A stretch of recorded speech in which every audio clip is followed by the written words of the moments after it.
dreadful is that? There is only one area in the world, and it's Europe, where they will not allow chemicals, no longer will they allow chemicals to be used in cosmetics until they are proven to be safe. That's how we should be. One would imagine that's how it is. It is not. Chemicals are now used in cosmetics on the basis they're safe until proven to be otherwise. And do you know, in America, unfortunately, we follow their standard. Up until last year, there were only 9 chemicals banned over the last 39 years in cosmetics. Last year, they banned triclosan, which is a registered pesticide. They banned it in antibacterial soaps, but they left it in deodorants, in toothpaste, in mouth rinse, in hand sanitizers. I said deodorants? No. And unfortunately, Europe, since they introduced the REACH program over 11 years ago, they have now banned over 1,330 chemicals that we still are allowed to use willy-nilly. Why? Because our system is so unregulated. We need to bring the REACH program from Europe to Australia to change the labelling laws and to change the laws in regard to cosmetics and how they're manufactured. We as a family have introduced to the market around 75 different cosmetic products in Australia, and we have never ever once been approached by any regulatory body as to what on earth is in your products. Do you find that astounding? That goes for aftershave, perfume, all sorts of things. Unfortunately, they have hidden or undisclosed ingredients. So the word fragrance, when you see, how many people here, how many women wear fragrance in the room? It's okay, I used to lather myself. How many? Hands up. Okay, not many, which is great. How about products that contain the word fragrance? Do you take it to that level? So almost all of your products will contain the word fragrance. Fragrance, according to the Think Dirty app put out by the Breast Cancer Fund in America, that one word fragrance can contain up to 3,000 chemicals that never have to be disclosed on the label. So chemicals like phenoxyethanol, triethylamine, cocamidopropylbutane, BHT, alcohol denatured. I could go on and on and on in relation to the different chemicals that are found in perfumes, and I'm going to take you on a little journey in a minute as to some of the products which will show you what chemicals and they are actually found in perfumes. So unfortunately, this is a clear example. Why or how can they possibly not disclose ingredients or chemicals in products? Because unfortunately, they are putting, or governments are putting, profit before people, corporations before people. I assume the products are safe on my shelf. I used to lather myself consistently when I was younger in products. And I soon learned that they weren't safe at all. Perfume, as I said, has 3,000 chemicals, and the EWG, the Environmental Working Group, states that all of the perfumes that they have tested, or products that contain the word fragrance, all contain phthalates. Phthalates are the most potent endocrine disrupting chemicals. Have you heard of phthalates? Phthalates are the most potent that impact your endocrine system, impact your hormones the most. Now, the link between chemical exposure and illness can no longer be ignored. There is so much research being released in relation to chemical toxicity and how that is impacting our body and our health. Almost all disease, and I repeat, almost all disease is linked in some way to environmental factors. As such, almost all disease is preventable. Now, we have the gene for cancer. What the gene is the gun. The environmental factors are the trigger that pull the trigger on the gun. Do you understand that? So research proves that chemical toxicity causes oxidative stress on the body, and oxidative stress causes illness, weight gain, causes us to age prematurely. All sorts of challenges to our health. Do you know Australia tops the list for cancer around the world? Did you know that? Per capita. Autism stats in Australia, we've gone from 1990, approximately 1 in 10,000. Now we have 1 in 63, and by 2032 it is estimated that it will be 1 in 2 children will have autism. Is that what we want? I'm an ambassador for the Mind Foundation, MINDD. Has anyone heard of it? If you have someone or a loved one who has autism or is on the spectrum, go to their research. It's absolutely incredible. Natasha Campbell McBride is an incredible author of Gaps in Psychology, a book that is absolutely amazing. And what they're saying, a lot of these researchers, is remove the chemical toxins from your life and you remove a lot of the illnesses as such. Most disease is linked in some way to environmental factors. Autoimmune disease, we have now over 100 different types of autoimmune disease in this country alone. Other disease statistics, dementia, including Alzheimer's, second leading cause of death in Australia. Remember I was talking about neurotoxins? Not just that, also impacting our gut. Do you know chemicals that we're putting on our body also impact our gut health? Just by the mere fact that we're putting them on our body, and I'll share with you how our bodies or our skin is transdermal and how it actually absorbs so much of what we're putting on our body. Mental illness, depression is at an all-time high. Endocrine-related disorders, let's have a look at this. 70% of women have some hormone-related disorder. Whether it's breast cancer, ovarian cancer, thyroid problems, endometriosis, polycystic ovarian syndrome, infertility, early onset puberty has gone from average age of 14 down to 8 to 10. We have young women going through early onset menopause, and I see them all the time. They come up to me after an event and say, I'm one of those clinically diagnosed young women going through early onset menopause. 1 in 7 women of childbearing age are now considered infertile.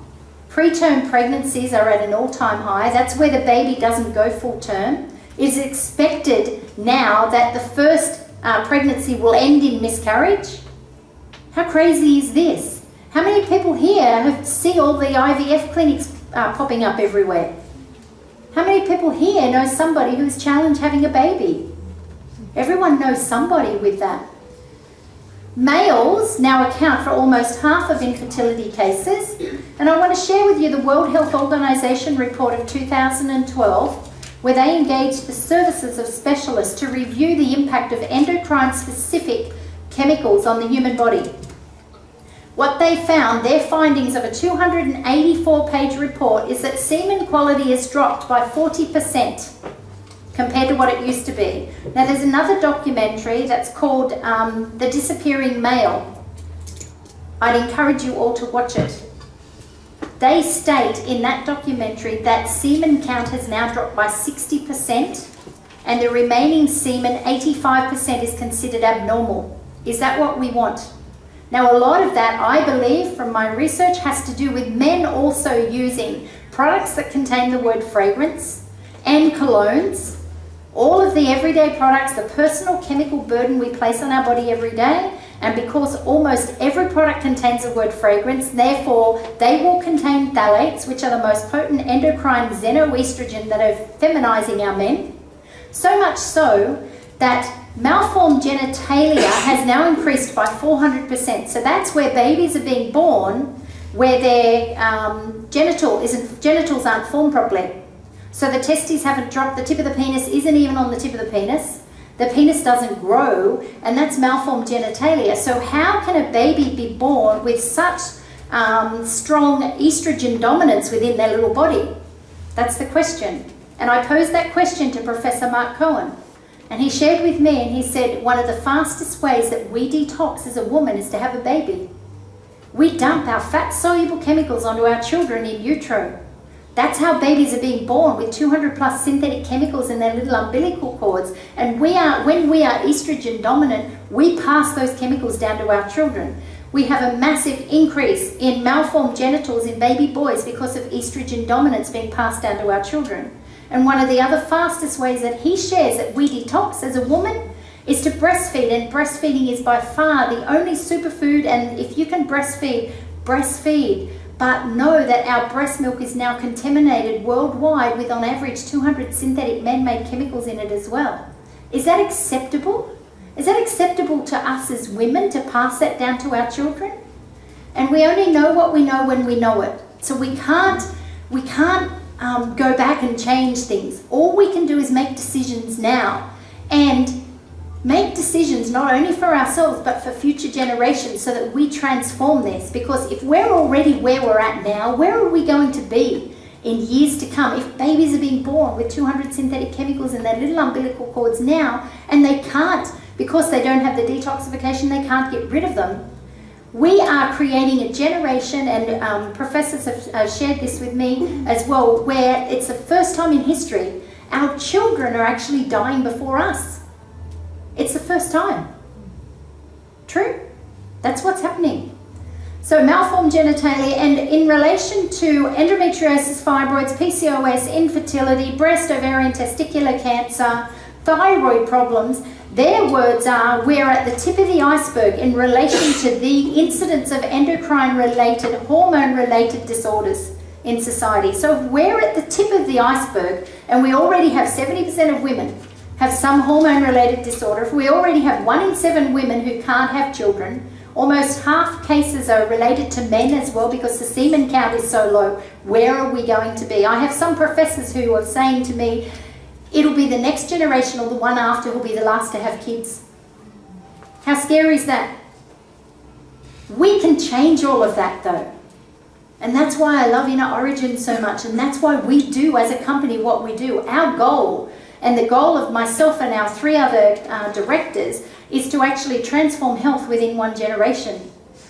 How we do that is we actually help to educate and empower to have chemicals removed from people's lives so that little girls, for example, and little boys, we stop putting that chemical burden on their body so that they're not passing them down to the next generation. That's the only way to stop that and to remove. And really the real way is companies will only keep making these products as long as we keep buying them. It's as simple as that. I want to share with you some of the actual ingredients in our everyday products. So I went out, it goes against my grain to go out and buy conventional products because first of all, I don't want to support the companies. And secondly, I needed to actually share with you some of the ingredients in everyday products so that you get the real picture. So I went and I bought conventional deodorant, and I just took a couple of chemicals off or ingredients off the back of the label, and I ran it through Bill Statham's app, The Chemical Maze, and this is what you find when you do this yourself. Aluminium in deodorants. It alters the function of the blood-brain barrier. Strong evidence of human neurotoxin, suspected respiratory toxin. That's aluminium. BHT, human skin toxin.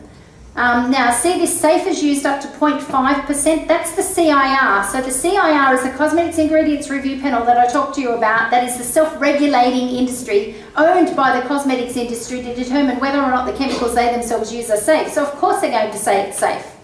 Our research, or the research of Bill Statham, is showing it's far from safe. BHT is one of the worst chemicals. Skin irritation, suspected respiratory, liver, skin, sense organ, kidney, immuno, and neurotoxin. It's found in your concealer, your eyeliner, your foundation, your lipstick, your moisturizer, perfume, sunscreen, and deodorant. That's just one chemical. How about toothpaste? How many people here use conventional toothpaste? Follow me on Facebook. You'll hear a lot of information on fluoride. I get attacked by the media often in regard to my stance on fluoride. We're only 1 of 8 countries now in the world stupid enough to fluoridate our water. And how stupid are we? It will become the next asbestos, it will become the next tobacco, it will become the next DDT. Sodium fluoride, does anyone know how fluoride is made? Fluoride is made from the manufacturing of fertilizer. The gases that come off the manufacturing of fertilizer are too toxic to allow in the air, so they have to capture them with water. That captured gas is too toxic to put in landfill, it's too toxic to put in the ocean. So what they do is they put it in our toothpaste and oral care products and put it and trickle it in our water. But at what cost? It is a known carcinogen, known to cause bone cancer, bone fractures, dental fluorosis, scientifically proven to cause the white spots you see on the enamel of the teeth. That's a breaking down, or an over-ingestion of fluoride causes dental fluorosis. It's never assessed for safety in cosmetics for you to put it in your mouth. Osteomalacia, suspected cardiovascular, respiratory, developmental, liver, musculoskeletal, and neurotoxin. It is in your breath freshener, your mouth rinse, your tooth whitener, and toothpaste. How scary is that? So please don't use conventional toothpaste. There are toothpastes on the market that are healthier toothpaste. We actually had one, we created one, but we've run out of it. Our crimping machine went skewiff, so we don't have it at the moment, but it's beautiful when it's there. Triclosan. Triclosan is a registered pesticide. This is the one that was banned in antibacterial hand soaps, yet they still allow it in their wisdom in toothpaste and deodorants and so on. Facial cleansers, liquid hand soap, toothpaste. Allergic reactions, skin, iron, lung irritation, suspected skin, sense, organ and immunotoxin, and it is a known wildlife and environmental toxin. And you're putting it in your mouth where your body will absorb up to 100% of it directly into your bloodstream. Sunscreen. How many people use a conventional sunscreen? Now, Pete Evans got into trouble for speaking out about sunscreens. He wasn't saying don't use sunscreen. He was saying use a healthier alternative to the conventional ones. So there are healthy alternatives. UV Naturals is a healthy alternative. Soleo, S-O-L-E-O, are healthy alternatives. Little Urchins for your children are healthy alternatives. So what's so bad about conventional sunscreen? This particular ingredient's not just found in sunscreen, it's found in bubble bath conditioners, facial bubble bath for our kids, facial cleansers, hair color, bleach, so on and so on. If you're going to get an allergic reaction to a product, most often, more likely than not, it will contain that chemical or one of these classes of chemicals. So then we have octocrylene. So octocrylene, never assessed for safety in cosmetics. It is known to be persistent and bioaccumulative in wildlife. So you're out in the sun, you're sweating, you've got that sunscreen on your skin. Where do you think it's going to go? Some of it sits on the skin because of the nature of it. However, a lot gets absorbed into your skin. Now, unfortunately, octocrylene produces damaging reactive species upon exposure to sunlight, which means it produces free radicals that cause cancer when you're in the sun. That's your conventional sunscreen. I share a lot of information on sunscreen and fluoride on my Facebook account, Therese Kerr. Follow that. There is so much research coming out in relation to this. Homosalate will cause your body to absorb chemicals up to 30% more, some specific chemicals. So a lot of the people who are gardeners or who are out lawn mowing and they've sprayed pesticides and that around, your body just through the use of this particular ingredient will cause your body to absorb those chemicals up to 30% more. So let's have a look at skincare. So what's in your everyday skincare? You heard me mention phthalates. Have you all heard of phthalates? Phthalates are the most potent. I just want to reiterate, they're the most potent endocrine disrupting chemical. And they're found in all your perfumes and all your products that contain the word fragrance. Phthalates mimic the estrogen and female hormone estrogen, liver, kidney, reproductive, developmental, immuno and neurotoxin, and it is a known wildlife and environmental toxin. And they've known about phthalates for over 30 years. There was a incident where endocrine disrupting chemicals leached into an area in South America where alligators were. The alligators, the male alligators' genitalia didn't form because of the estrogen dominant chemicals, the female hormone that prevented the alligators' genitals from forming. They've known that for over 30 years. Dimethacones. Dimethacones are part of your siloxane family. They're the smoothing. That's what causes, you know how you hear about anti-aging products and how when you use a product and it leaves your skin really silky smooth? They're the plasticizing ingredients. They're the siloxanes that do that. Very nasty chemicals. Now, this particular app will tell you where these chemicals are derived from. Most of them are petroleum derived. So formaldehyde, any formaldehyde releasing chemical is known to cause cancer. Remember, the FDA stated that almost 1 in 5, almost 20% of chemical or cosmetics contain formaldehyde releasing chemicals known to cause cancer. Why haven't they removed those products off the market? Human skin toxin, recognized carcinogen, sensitization, suspected liver, respiratory, reproductive, immuno and neurotoxin. Parabens, you've all heard of parabens. There's been to talk about parabens. Parabens are endocrine disrupting as well. Methyl parabens, propyl parabens you want to avoid, and they are still in so many of the products. Still in so many of your conditioners, lipstick, liquid hand soap, shampoos, sunscreen, toothpastes, where you're putting it in your mouth.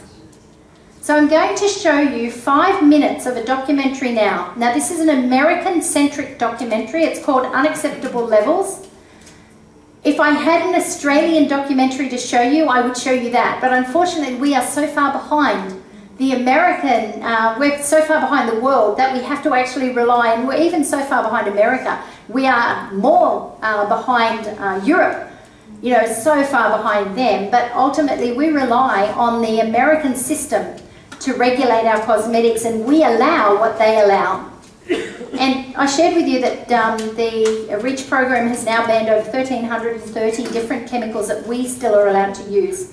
So have a watch of this. I'm actually in a documentary with David Wolf. It's called Tasting Beauty, and we're just waiting for it to be released. That'll be an Australian-based documentary. Okay, summertime. We're only away from our home for a few days a year, so we try to make the most of it like everyone else.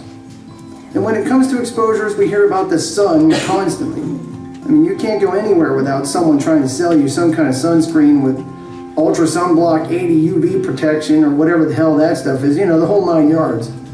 But sunscreens, like a lot of products, are part of the personal care product industry, which is a super massive part of our chemical production in the US. And it's worth a lot of money to our companies, to the tune of $250 billion a year. From hand sanitizer to deodorant to cosmetics, all of these things are in the realm of personal care. One thing we really don't ever think about is this, and it harkens back to cotton a little bit. As our skin is a barrier to the elements, it is, sure. But what you're not thinking about is that it also works very much like a sponge.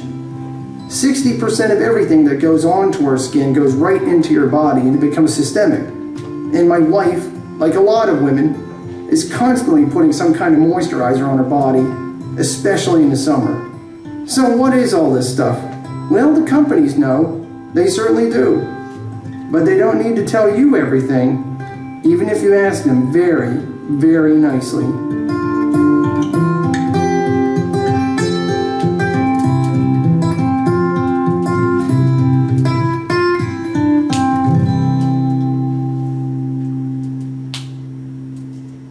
In their current form, cosmetics, they quite simply contain chemicals that are either known to be toxic, have some evidence to be toxic, or have not been tested, and we don't know if they're toxic. That's 3 really big problems right there. Cosmetics are virtually unregulated in the United States. It's legal for companies to put nearly any chemical into personal care products without safety testing, and they don't even have to list everything on the labels. And I think most people believe that if a product is on the shelves, they're expecting that somebody's making sure that it's safe, and that's just not the case with personal care products.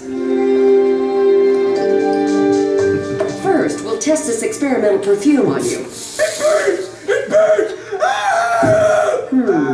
We'll call it Desert Breeze. The world of regulatory politics is kind of like this Alice in Wonderland world. And what happens with the case of cosmetics is there's an industry-funded board called the Cosmetic Ingredient Review. And they review a handful of ingredients that go into cosmetics.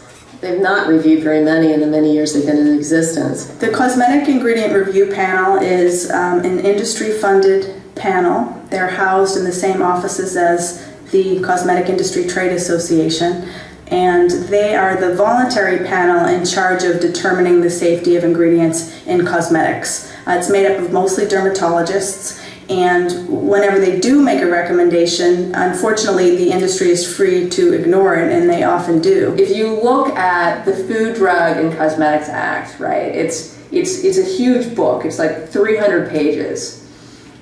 1.5 of those pages actually cover regulations for personal care products. 1.5 pages out of 300, okay? I mean, if there's nothing else that tells you how this industry is regulated, it's that. Okay, there's not even enough words on the page for them to regulate from. It's really astounding. This lack of regulation leaves a huge hole that the cosmetics industry is all too happy to fill. They set up their own committee to self-police their products, and compliance with their recommendations is voluntary. So the cosmetics industry is making the rules and then deciding whether or not to follow them. So we don't test the ingredients through regular government process. We don't test the final products that might have dozens of chemicals in them. So the first step is getting people to believe that this is unregulated. Why is it unregulated? Because the industry wants it that way. And the industry's done a really good job of avoiding and evading regulation, and they've done that by setting up voluntary programs.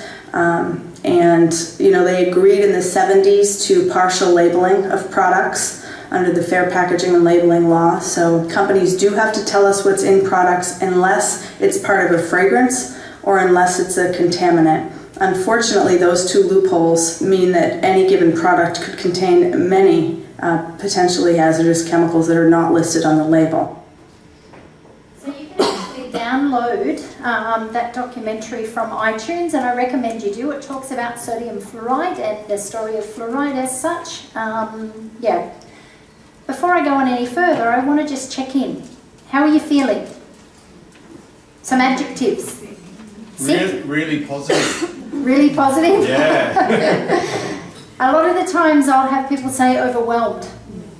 Yeah, my goal is to empower you, not to overwhelm you. It's to have you walk away with tools that you can transform your health, other people's health that you love, your children's health and the health of our planet. To have you stand in being powerful in your choices moving forward. So anyone else want to share how they're feeling? Angry? Is anyone angry? Is anyone upset? Is anyone disbelief? Is someone annoyed? I had all of those feelings. I know damn well that I could have had. So we had children when I was really young. I had Miranda at 18 and then our son Matthew by 20. It wasn't until I ended up doing and studying and became an accountant that I was able then to actually afford the niceties, the perfumes and the perfume products. It took me a very short period of time to end up with endometriosis as a result of lathering myself in all of these products, and I have no doubt that that was the case. It took me a very short period of time to not only end up with endometriosis but with Hashimoto's and then with tumours in my spleen, and I believed it's all linked to what I was putting on my body in particular. I have a testimony from a lovely lady called Ali Faisa. Some of the advocates may know Ali. Ali's an incredible lady. She had Hashimoto's, severe Hashimoto's, for over 12 years. She's been on thyroxine as well as another thyroid medication. In February this year, she heard me speak. And she thought, oh my God, I've started the journey of eating healthy, but I've not realised the impact of what I'm putting on my body. The doctors had told her thyroid illness was so bad that she would never be able to decrease her medication. In fact, she would have to continue to increase her medication. Do you know, after she came to me, she removed all of the chemicals from her life, including the cleaning chemicals, all of what she was putting on. She's never put fragrance back on her body. Her levels have continued to decrease. When I saw her 2 months ago, they decreased to more than half. So her medication was dropped below half of what it was. And do you know, now she tells me all she's on, and her doctor has approved this, so she was totally approved because her levels, her blood doesn't lie, and her levels now have dropped so low they're not registering, and she's on the Dr. Sandra Cabot's thyroid or mood, what is that one? Tyrosinase or something in the on the platform. So that's the power of removing chemicals or toxins from your life. It transforms your life. And I haven't just heard that from Ali, I've heard that from other people as well. And it's so beautiful to actually have that feedback. So I want you to walk away tonight empowered, embracing the knowledge. You can never, and I hope you never unlearn this. I hope if you go to pick up a tube of conventional toothpaste or a deodorant or a sunscreen that you see my face. Because please don't do that to yourself. Honor your body enough not to do that. And we have trillions of cells that are working tirelessly within our body to keep our bodies safe. Why would we ever put anything in or on our body that's going to impact that negatively or impact our body's ability to do that for us, to maintain our health? I don't know about you, but personally, as I get older, I want to live really healthy and then drop off. Most older people now, even though the lifespan for older people, not our young people, but the lifespan for older people is longer, they're living shorter during that lifespan and dying longer because they're on so many tablets. The autoimmune diseases, the different diseases they're having to be on tablets, like what Ali was on, the thyroxine. You know, a lot of these nasty, conditions that people have are all brought on by what we do to ourselves. So is everyone feeling a bit more empowered? Because my goal is to have you empowered with the ability to make healthy choices. Okay, get angry about this. We need to change this. You had your hand up before, lovely. Did you just say you were upset or? Well, yeah, I get really angry about it because I've been aware that I'm chemical sensitive for a long time. Mm-hmm. I haven't used any of that stuff that you were talking about for a really, really long time, but I'm still really sick. Mm-hmm. And the only thing I can put it down to is it's everywhere. Mm-hmm. Like you go out, people covered in perfume, it'll take me out for days. Mm-hmm. So I still don't feel empowered Mm-hmm. because until we stop it happening, Yep. I don't see that. And that's why it's so important to share this message. That's why it's so important to, talk to family and friends and say, please understand the impact of putting perfume on your body, of putting products that contain the word fragrance on your body. But it's not just that one class of chemical, it's all the other chemicals as well that is impacting our body every day.